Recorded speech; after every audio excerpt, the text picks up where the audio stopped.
Hello and very very good evening to everyone.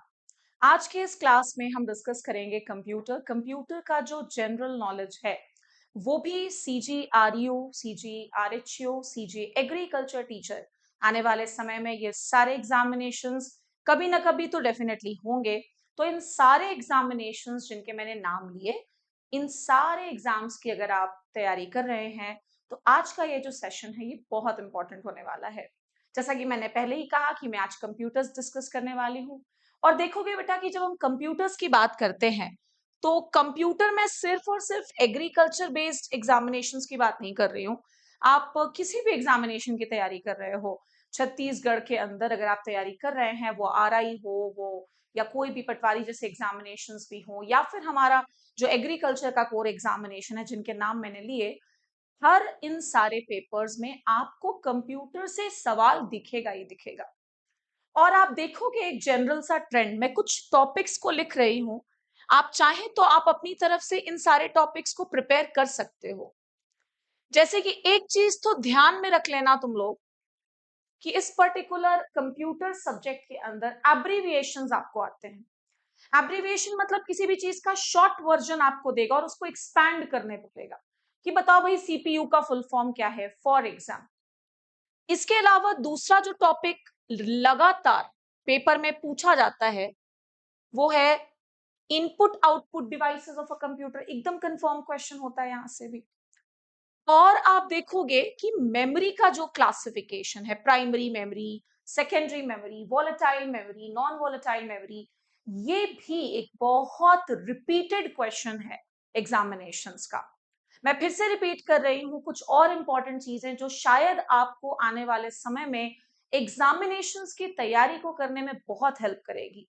पहली बात तो, अगर आप अभी जो पैटर्न में चेंजेस आए हैं आरयू में या आरएचओ के पैटर्न में, जो भी चेंजेस आने वाले हैं कि पार्ट ए पार्ट बी में एग्जामिनेशंस होंगे, तो मैं आपको बता दूं कि अगर आप आरयू या आरएचओ का पार्ट ए तैयार कर रहे हो तो कहीं ना कहीं आपका एग्रीकल्चर टीचर का भी हिस्सा तैयार होगा, क्योंकि वहां पर भी फिजिक्स है, वहां भी केमिस्ट्री है, वहां भी बायोलॉजी है, वहां भी जीके है, वहां भी कंप्यूटर्स, इंग्लिश, हिंदी है।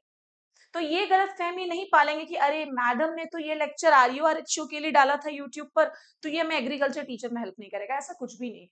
आपके अगर सिलेबस में कंप्यूटर्स है, चाहे आप कोई भी एग्जामिनेशन दे रहे हो, आपको डेफिनेटली ये सेशन हेल्प करने वाला है।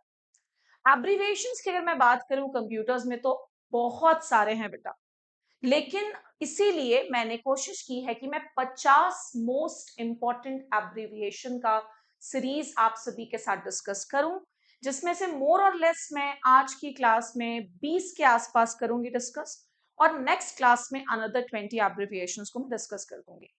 सो आगे बढ़ेंगे और लिखना शुरू करेंगे। मैं लिखना ज्यादा पसंद करूंगी सो दैट बच्चों की भी आदत बिगड़े नहीं।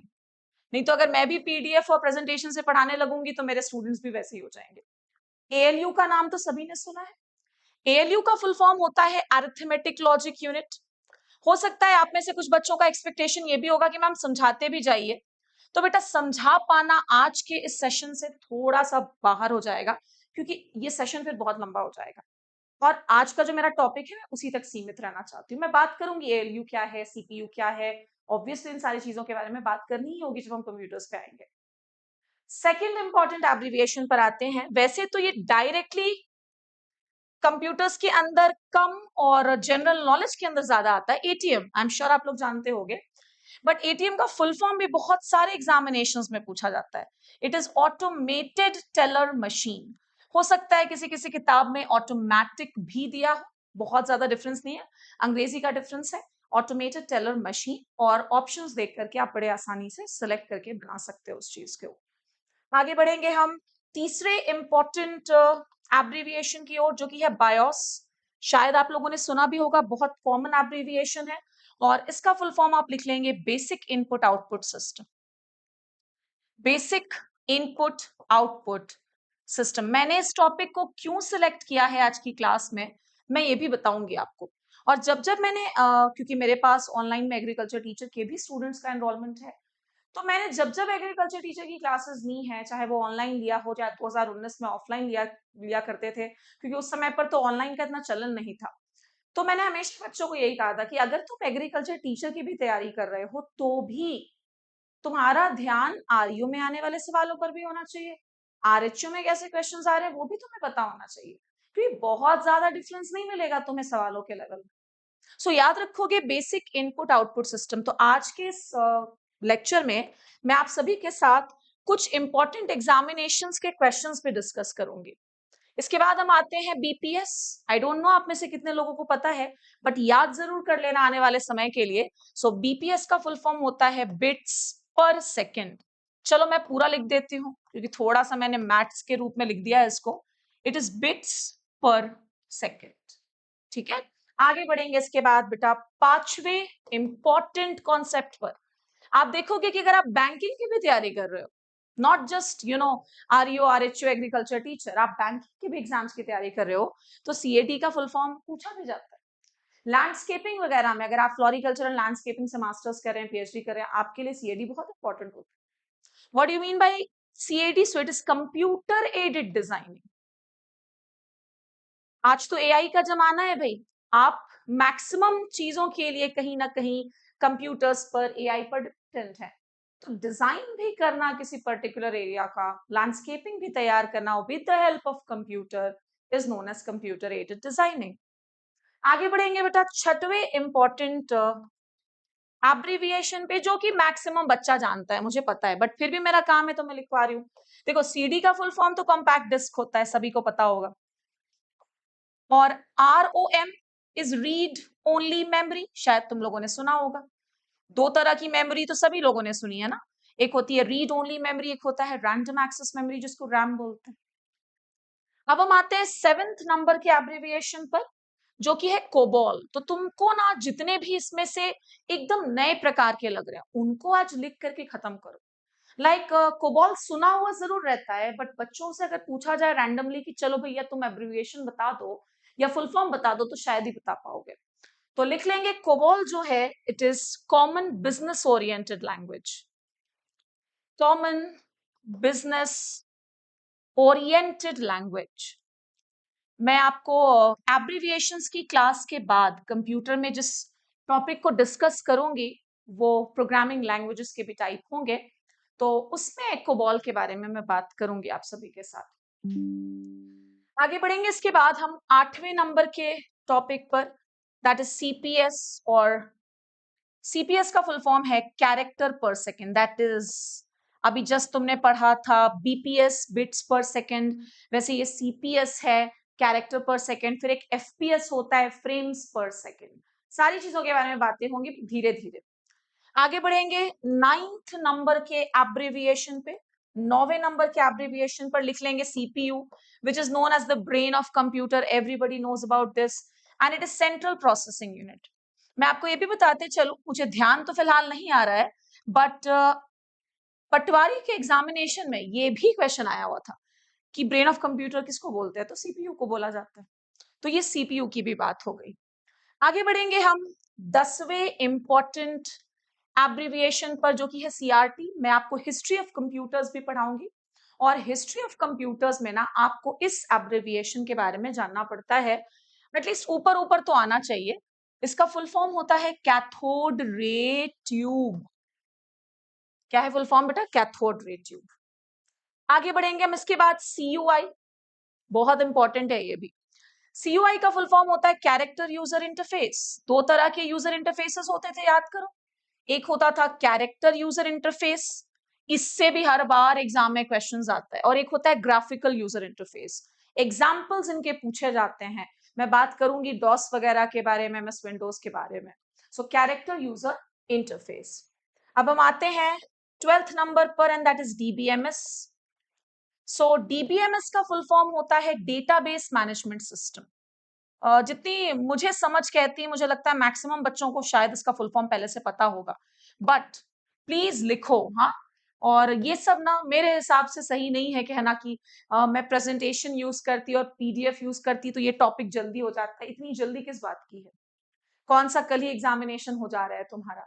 सो आराम से पढ़ो, लेकिन पढ़ो बस, ये ध्यान रखिएगा। डीबीएमएस के बाद हम आ जाते हैं 13th नंबर के एब्रिविएशन पर। बहुत इंपॉर्टेंट है डॉस, शायद आप लोगों ने सुना भी होगा। इसका फुल फॉर्म होता है बेटा डिस्क ऑपरेटिंग सिस्टम। मैं फिर से कह रही हूं कि इस टॉपिक को मैं दो अलग अलग पार्ट्स में लेके आऊंगी। एक क्लास में लिखा पाना तो बिल्कुल संभव है मेरे लिए, मेरा क्या है, मैं आकर के लिख दूंगी।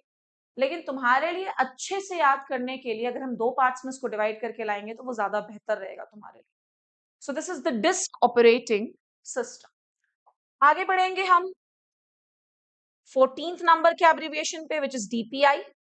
एंड डीपीआई का फुल फॉर्म है dots per inch, dots per inch. Next coming to 15th number and that is DVD. So DVD का भी फुल फॉर्म सीडी, डीवीडी, इन सबको पढ़ना भी है तुम्हें। इसके अलावा तुम अलग से डीवीडी का फुल फॉर्म भी याद रख लेना, it is digital versatile disc. बने रहना सेशन के साथ, बिकॉज मुझे तुम्हें एक बहुत इंपॉर्टेंट एग्जामिनेशन का क्वेश्चन बताना है। सो डीवीडी का भी फुल फॉर्म हो गया। अब हम आगे बढ़ेंगे 16th नंबर पर and that is FTP. FTP का फुल फॉर्म है file transfer protocol, file transfer protocol. Next आते हैं 17th नंबर पर, जो मैंने अभी बातों बातों में बताया भी था तुम्हें जब मैं सीपीएस डिस्कस कर रही थी, कैरेक्टर पर सेकंड, बीपीएस बिट्स पर सेकंड, उसी दौरान मैंने बोला था एफपीएस का फुल फॉर्म होता है फ्रेम्स पर सेकंड।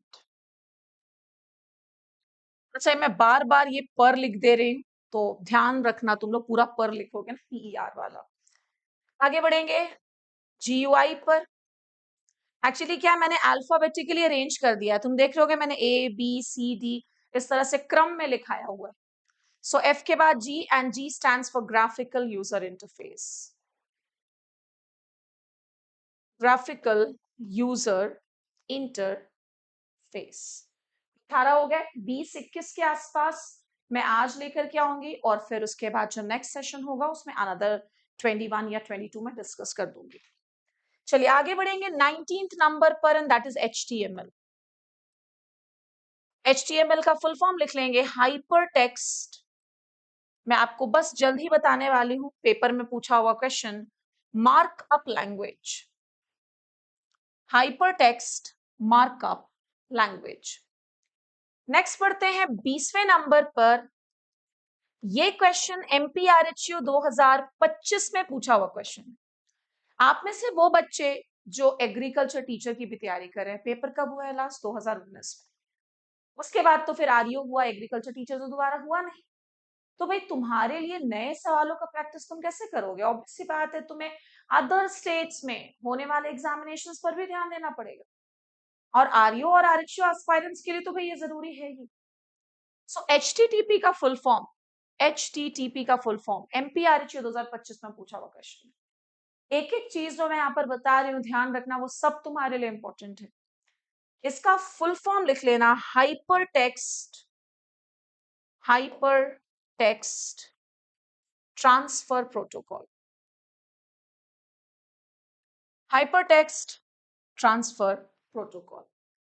सो जैसा कि मैंने कहा था 20 एब्रिविएशंस हम डिस्कस करेंगे, और ये 20 एब्रिविएशंस आज की क्लास में लिखो प्रॉपरली, लिख करके याद करो। तुम में से बहुत सारे बच्चों का ये क्वेश्चन आता है कि मैम क्या आरयू आरएचयू आ रहा है? तो बेटा ये क्या सही मेंटल सेटअप है कि आप तैयारी तभी करना शुरू करोगे जब एकदम कंफर्म हो जाए कि हाँ भैया अब आ रहा है 28 दिन बाद, और तुम 28 दिन पहले तैयारी करना शुरू करो। बच्चे आरएचयू की तैयारी 2024 से कर रहे हैं, तुम लोग सुन लो इस चीज को, क्योंकि 2024 में ये न्यूज़पेपर का न्यूज था कि आरएचयू की पोस्ट आएगी अपने छत्तीसगढ़। अब वो अलग इश्यू है कि क्यों नहीं आया, कब आएगा, क्या आएगा। तुम अपनी तैयारी तो रखो, तुम खुद तो पढ़ना चालू करो। तुम्हें क्या लगता है कि एक ऐसा बच्चा जो सीरियसली 2024 से तैयारी कर रहा है किसी पोस्ट के लिए, और तुम उठ करके 28 दिन में तैयारी करोगे, तुम कभी उसको कम्पीट नहीं कर पाओगे अगर वो बच्चा सीरियस बेसिस पे डेली 2024 से तैयारी करो। और लोग ऐसे होते हैं, ऐसा नहीं है कि इकलौते आप ही पढ़ने वाले हो, आप 28 दिन उठ के पढ़ोगे और आपका बस फर्स्ट रैंक आ जाएगा। So it is very necessary, तो एक रेगुलरिटी मेंटेन कीजिए और मन लगा के पढ़िए। सो नेक्स्ट क्लास में अनदर 20 एब्रिविएशंस को डिस्कस करके मैं इस टॉपिक को कंप्लीट करूंगी आप सभी के साथ। Till then do keep liking the session. Thank you everyone.